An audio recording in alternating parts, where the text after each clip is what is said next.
ఐపీఎల్లో గెలుపోటములు చాలా సహజం. కానీ కొన్నిసార్లు కొంతమంది చేసిన తప్పిదాలు జట్ల తలరాతలు మారుస్తుంటాయి. ఐపీఎల్ 2024లో హార్దిక్ పాండ్యా కెప్టెన్సీ కారణంగా గెలవాల్సిన మ్యాచ్లో ముంబై ఓడిపోయింది. ధోని హ్యాట్రిక్ సిక్సర్లు, రోహిత్ సెంచరీ కంటే హార్దిక్ కెప్టెన్సీనే టాక్ ఆఫ్ ది టౌన్ గా మారింది.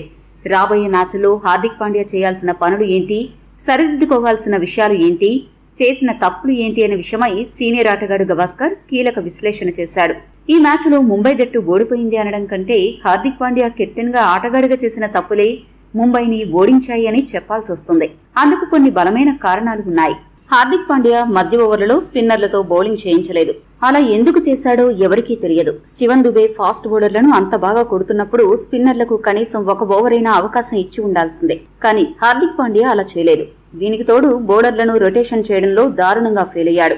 చివరి ఓవర్లో అతడు బౌలింగ్ చేసి ఏకంగా 26 పరుగులు సమర్పించుకున్నాడు.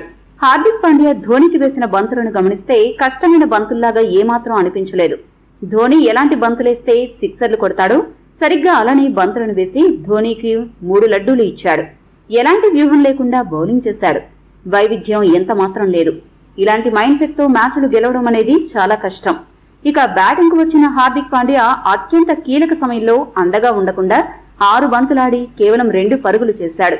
హార్దిక్ పాండ్యా తన ఆట తీరుని అలానే తన కెప్టెన్సీ విధానాలను, వ్యూహాలను మార్చుకోవాల్సిన అవసరం ఉంది. లేని పక్షంలో ముంబై రాబోయే మ్యాచ్ల్లో మరింతగా నష్టపోతుంది అని సునీల్ గవాస్కర్ హెచ్చరించాడు. గవాస్కర్ చేసిన వ్యాఖ్యలలో నిజముందని మీరు భావిస్తున్నారా? మీ అభిప్రాయాన్ని కామెంట్ చేయండి. మరిన్ని ఆసక్తికర విషయాల కోసం మా ఛానల్ను సబ్స్క్రైబ్ చేసుకోండి.